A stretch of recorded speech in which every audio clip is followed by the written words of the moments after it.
Car camping tents come in all sizes, from a comfortable two-person tent to a capacious family tent. Pay attention to the floor area dimensions to plan out sleeping accommodations. For example, a 10 by 9 footprint will accommodate 2 queen-sized air mattresses. Consider fold-out tables, chairs, and any other camping gear you'll use inside, as well as headroom. Car camping tent shapes vary. Look for a dome-shaped tent if wind is common.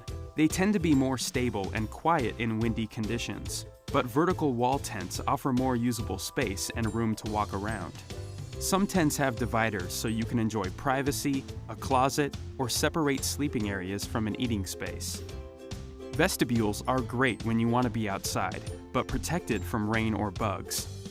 Screen windows let in light and help with ventilation. Some windows have helpful roll-down mechanisms to keep things tidy. You can find tents with built-in lights, complete with a switch at the door. Many larger tents have a hinged door for easy access. Some car camping tents set themselves up, like this simple pop-up tent.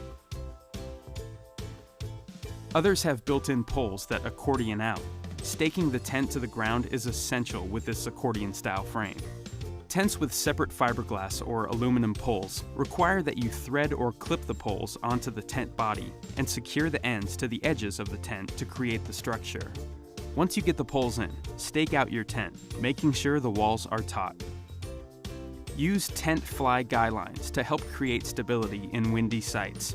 Tent stakes or rocks anchor them to the ground. Attach the rain fly for protection against UV rays and rain.